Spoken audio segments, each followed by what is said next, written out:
많습니다. 그렇죠? 예, 고난주간 특별 새벽기도의 첫 번째 날인데요. 무화과나무 사건과 성전을 깨끗게 하심, 그런 제목으로 하나님 말씀 나눌 때 은혜와 축복의 귀한 시간 되어지기를 소망합니다. 고난주간 첫 번째 날 우리 주님께서 주일에 예루살렘에 올라오셨던 예루살렘 입성하셨던 이야기를 어제 낮에 이제 나누었습니다. 하나님의 말씀에 온전히 순종함으로 올라오셨던 예수님, 부담이 되어지고 걱정이 되어지지만 그럼에도 불구하고 또 하나님의 말씀에 예수님께 순종하였던 제자들, 자기에게 손해가 난다 할지라도 주님의 쓰시겠다 하며 자신의 뜻을 내놓았던 나귀의 주인, 그러나 이 모든 되어지는 일을 보면서 듣기 싫어하던 바리새인, 우리는 그런 모습들을 어제 낮에 그렇게 살펴보았습니다. 이제 예수님께서 예루살렘의 첫날 그 죽으심에 입성을 하고 난 뒤에 그날 저녁에 어떻게 하였는가라는 것을 오늘 말씀에 서론에 그렇게 기록하고 있습니다. 11절에 보니까 예수께서 예루살렘에 이르러 성전에 들어가서 모든 것을 둘러보시고 때가 이미 저물매 12 제자를 데리고 베다니에 나가시니라, 이렇게 말씀했습니다.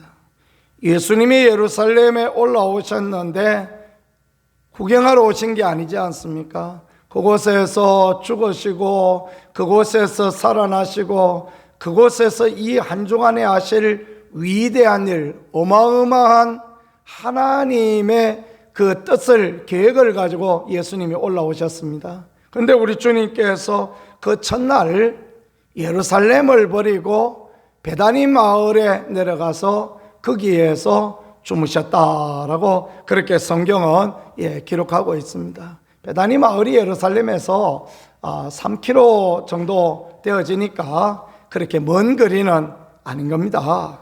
그렇지만 왜 주님께서 예루살렘을 떠나서 베다니로 가셨을까? 이런 것들은 우리가 한번 생각해 봐야 될 그런 문제가 아닌가라고 그렇게 마음에 생각이 되어집니다.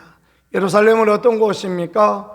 종교의 도시 아닙니까? 그곳은 성전이 있는 곳이고 거룩함이 상징되어져 있는 그런 곳입니다. 다윗 왕이 여부스 사람들에게서 이 예루살렘을 빼앗고 난 뒤에 거기에 그 아들 솔로몬이 성전을 건축하고, 다윗은 주전 1000년에 살던 사람입니다. 예수님이 오셨을 때는 주전 그 예수님 오심이 이제 주전과 주후가 나누어지죠. 그러니까 얼마나 세월이 지났냐면 1000년의 세월이 지났습니다. 1000년 동안 예루살렘은 신앙의 도시요, 또 이스라엘의 수도요, 통일 이스라엘의 그 수도였던, 역사와 전통을 자랑하고 하나님의 은혜와 하나님의 축복이 있던 곳. 하나님의 아들은 오셔서 이 중요한 때에, 이 소중한 고난주간에 오셔서 그 예루살렘을 떠나서 베다니 마을로 내려가셨다라는 것. 예루살렘은 가장 번성한 도시요, 가장 부유한 도시요, 가장 믿음의 도시라고 여겨졌는데, 사람들은 가장 가난한 기지촌 같은 베다니 무시하고 경멸하던 그 자리로 예수님이 내려가셨다라는 것. 거기 이스라엘의 가장 가난한 사람들, 그들은 가난하고 힘들기 때문에 안식일도 못 지키고 11조도 하나님 앞에 못 드리고 하던 사람들, 그 사람들이 있던 곳으로 내려갔다는 것은 굉장히 의미가 있다는 것을 우리가 생각해 봐야 되어지겠습니다. 예수님이 보시기에, 사람들이 보기에는 예루살렘이 화려하고 예루살렘이 성전이 있고 은혜와 축복의 도시같이 여겨졌지만, 영안의 눈을 가지신 하나님의 아들이 보기에는 그곳이 예수님이 하루도 주무실 만한 곳이 아니고, 그곳은 예수님이 죽으실 곳이고 예수님이 고난당하실 곳이고 예수님이 배척받으실 곳뿐이고 예수님이 환영받으실 곳은 베다니 마을밖에 없었다라는 것을 우리에게 보여주는 그런 부분이 되어지겠습니다. 오늘 우리의 삶의 정의에 보면 우리가 믿음의 삶을 살아가고 있지만, 우리가 하나님을 섬기는 삶을 살아가고 있지만 예루살렘 같지는 않는가라는 것들을 우리가 생각해 보아야 되겠습니다. 우리의 마음 가운데 예수님을 모셔드리고 하나님 우리 왕이 되시고 예수님이 우리의 주인 되시는 삶을 살아 예수님이 우리 가운데 오셔서 평안함을 누릴 수 있는 그런 삶을 우리가 살아가고 있는가? 아니면 예수님께서 나는 예루살렘 여기서는 하룻밤도 자기 싫다 하여서 차라리 누추한 베다니 마을, 다음날 아침에 아침도 못 얻어 잡수고 오실 그 베다니 마을, 그 길로 내려가시는 예수님, 오늘 우리 가운데 그렇게 하실 것은 아닌가라는 것들을 생각해 보아야 되겠습니다. 소돔과 고모라는 가난하여서 어려워서 힘들어서 멸망을 당한 것이 아닙니다. 소돔과 고모라는 그 당시에 가장 환락의 도시였고 가장 번창한 도시였습니다. 그러나 하나님이 그곳에 함께 하시지 아니하고 죄악과 인간의 못된 것들이 그곳에 있으니 하나님의 은혜가 그곳에 임하여지지 않고 드디어 멸망하였다라는 것을 우리에게 그렇게 보여주는 거 아니겠습니까? 그렇습니다. 오늘 우리의 삶 가운데, 오늘 우리의 형편 가운데, 오늘 우리의 모든 생활 가운데 예수님을 내 마음의 주인으로 모시고 주님을 기쁘시게 하는 거룩한 믿음의 삶을 우리가 살아가고 있는가? 아니면 우리가 소돔 고모라 같이 예루살렘 같이 그렇게 살고 있지는 않은가? 오늘을 살아가는 저와 여러분, 우리 모두가 돌아봐야 될 부분이 아닌가라는 것들을 생각해 볼 수 있는 그런 부분이 되어지겠습니다. 저나 여러분이나 예수님이 우리 마음에 오셔서 편안해 하실, 예수님이 우리 마음에 와서 주인이 되어 주실, 예수님이 우리에게 오셔서 쉬고 먹고 마시고 함께 즐거워하실 그런 마음과 삶을 주님 앞에 내어드릴 수 있는 우리 모두가 되어질 수 있기를 예수 그리스도 이름으로 간절히 축복합니다.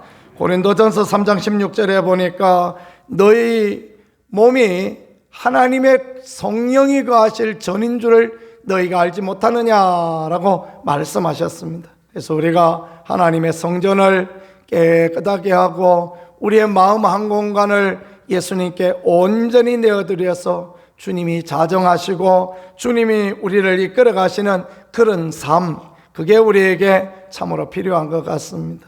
어떤 분이 이런 간증을 했습니다. 어느 집에 갔더니 식구가 3명이 있는데 식탁에 자리는 4개가 있더래요. 그래서 이 집은 식구가 3명밖에 없는데 손님 생각해서 그래 자리 하나 더 마련했습니까? 그렇게 물어봤더니 예 맞습니다 그러더랍니다. 그래서 손님이 오면 참 좋겠습니다 그랬더니 하시는 이야기가 우리 집에 방문하는 방문객을 위한 의자는 따로 있습니다 그러더래요. 그래요, 방문객을 위한 의자는 따로 있어요. 그 집의 식사에 늘 오실 예수 그리스도 주인 되신 예수님을 모시기 위하여서 우리 집에는 식탁이 있습니다 그런 이야기를 하더래요. 그러면서 방문하신 분은 그분의 신앙의 깊이와 넓이를 이해하게 되었다라는 그런 이야기를 합니다. 그렇습니다. 우리가 언제나 예수님의 자리, 주인 자리를 내어드릴 수 있다는 것, 주님의 주권과 주님의 함께 하심을 생각할 수 있다는 것 얼마나 귀한지 모르겠습니다. 두 번째는 무화과 나무를 저주하셨다라는 이야기가 이제 나오고 있습니다. 주님이 언제 저주하신 적이 있습니까? 주님은 그러신 적이 없습니다. 그죠? 그런데 마지막 그 죽으시던 그 주간에 무화과 나무를 저주하셨습니다. 12절에 보니까 이튿날 그랬습니다. 월요일이죠. 그들이 베다니에서 나왔을 때 예수께서 시장하신지라 아까 말씀드린 것처럼 주일 밤에 주무시던 집은 가난하고 어려운 집이라 아침까지 신세를 지고 오기에는 좀 거시기 하셨던 것 같습니다. 예수님 혼자 가신 것도 아니지 않습니까? 12제자도 다 데리고 가지 않았습니까? 그래서 주님이 아주 바쁘신 척하고 아이고 내가 급한 일이 있어서 하면서 일찍 아침에 나오지 않으셨을까 그렇게 생각이 되어집니다.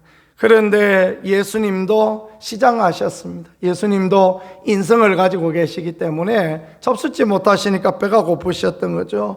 멀리서 보니까 잎사귀에 있는 한 무화과나무가 있었어요. 그래서 예수님께서 무엇이 있을까 하여 가서 보신 적 아무것도 없더라. 왜냐하면 무화과의 때가 아님이라. 예수께서 나무에게 말씀하여 이르시되 이제부터 영원토록 사람이 내게서 열매를 따먹지 못하리라. 그렇게 저주하셨다라고 성경 기록하고 있습니다. 예수님의 인성이 배고프셔서 인간이셨던 예수님이 배고프셔서 갔는데 보니까 그에게 잡수실 만한 것이 아무것도 없었습니다. 그래서 예수님께서 무화과나무에게 영원토록 열매를 맺지 못하리라 말씀하시니 무화과나무가 마를났더라. 그것은 예수님의 신성을 말씀하는 것입니다.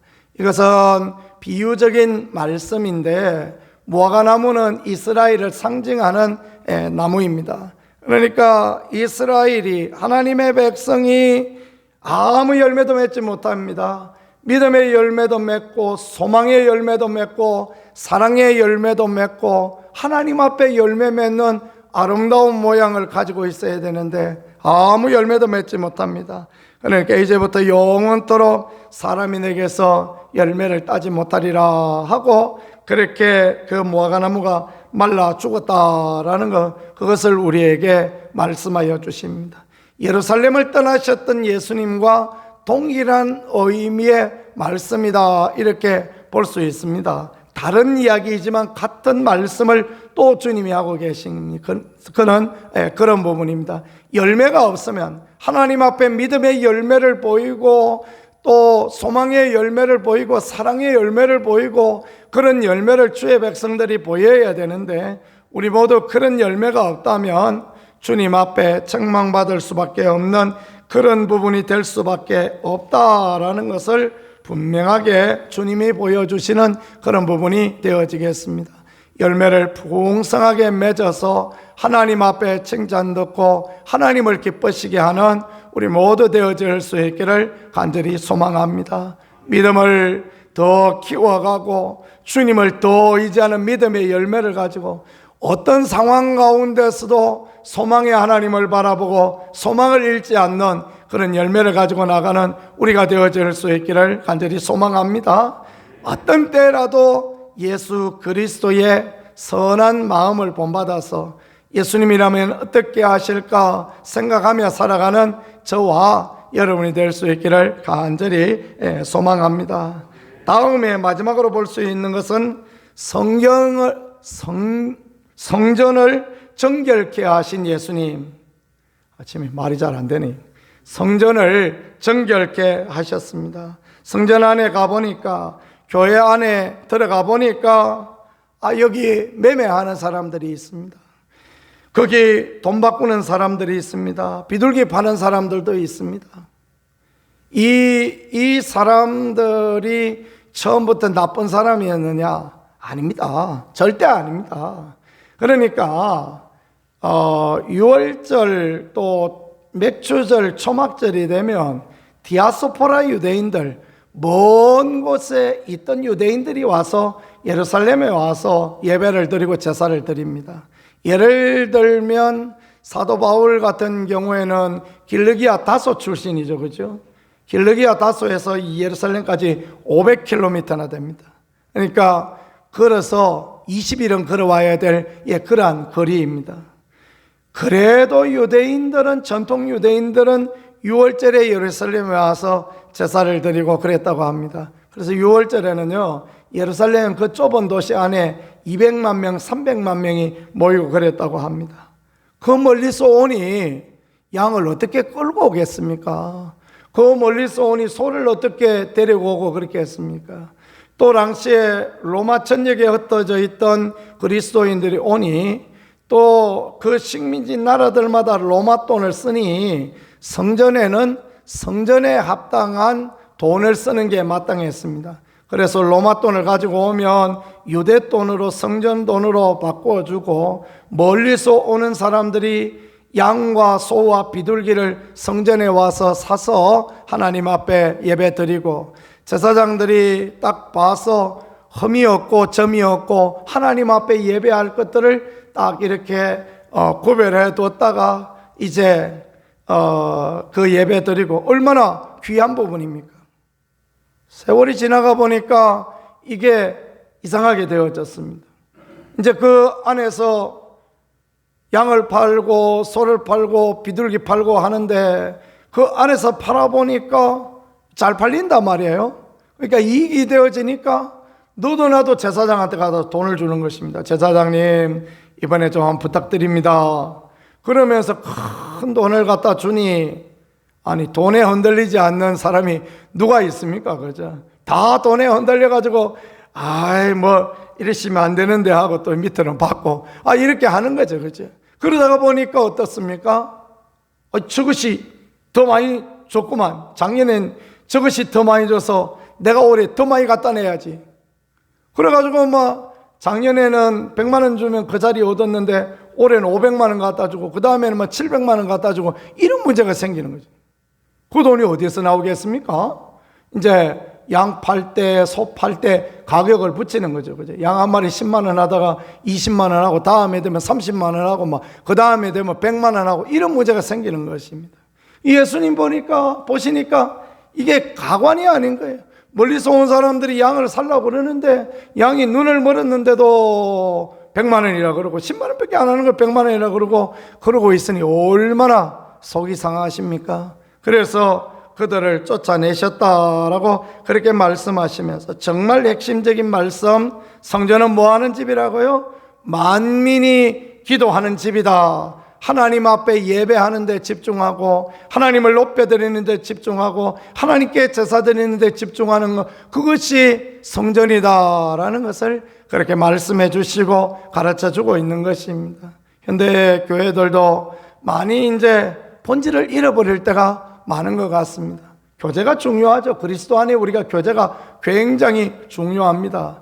교제의 핵심은 뭐냐? 하나님이 하신 일을 나누고 하나님의 은혜를 나누고 하나님이 이렇게 도우셨다. 집사님 나 이렇게 기도 좀 해줘. 이게 교제 아닙니까? 그죠? 그런데 이제 갈수록 교제가 달라집니다. 놀고 먹고 마시고 그냥 그런 교제로 바꾸어지니 하나님이 기뻐하지 못하는 그런 부분이 되어졌다라는 것을 우리에게 가르쳐 주는 것입니다. 예배에 집중하고 하나님께 집중하고 하나님을 기쁘시게 하는 것에 집중하고 하는 것, 이게 참 하나님 앞에 너무너무 귀하고 아름다운 부분이 되어진다라는 것을 우리에게 말씀하시는 그런 부분입니다.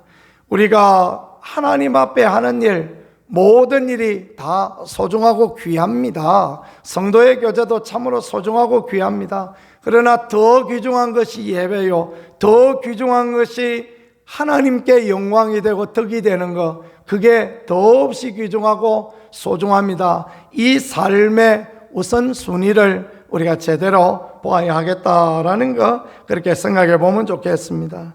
19절 마지막 절에 보니까 그리고 날이 저물매 그들이 성 밖으로 나가더라 그랬습니다.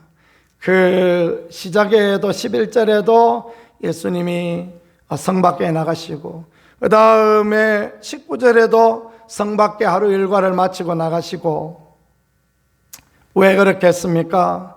어제 우리는 그 말씀 보았지 않습니까? 바리새인, 이 사람들이 어떤 사람이냐면 바벨론 포로 가서 가장 하나님을 섬기자고 가장 보수적이고 가장 열정적으로 하나님을 섬기자는 사람들, 그 사람들이 바리새인이었습니다. 가장 하나님께 열정이 있는 사람들이었는데 이 사람들이 바꾸어져서 예수님을 몰라보고 이 사람들이 바꾸어져서 성전을 타락시키니 예수님께서 나는 이곳에 머물지 못하겠다 그러면서 베다니 마을로 내려가서 거기서 주무셨던 그런 모습을 또 보여주고 있는 것입니다. 오늘 우리의 삶도 마찬가지입니다. 우리가 예배를 드리고 있고 우리가 신앙생활을 하고 있지만 저나 여러분이나 목사가 되었다고 예배가 되어지는 것이 아니라, 성도라고 예배가 되어지는 것이 아니라, 우리 마음 가운데 예수님을 잘 모시고 믿음이 우선이요 하나님께 드리는 예배가 우선이 되어지지 못할 때 우리는 어쩌면 하나님 앞에 칭찬 듣지 못할 수 있다라는 것을 오늘 말씀은 우리에게 보여주는 것 같습니다. 우리 위하여 고난당하여 죽으셔서 우리를 살리기 원하셨던 그 예수님을 주인으로 잘 모셔드리고 그 예수님을 예배하고 하나님께 예배하기를 기뻐하고 즐거워하는 우리 모두가 되어지고 하나님의 은혜를 누리는 복된 분들, 아름다운 믿음의 삶을 살아갈 수 있기를 우리 구세주 예수 그리스도 이름으로 간절히 축복합니다.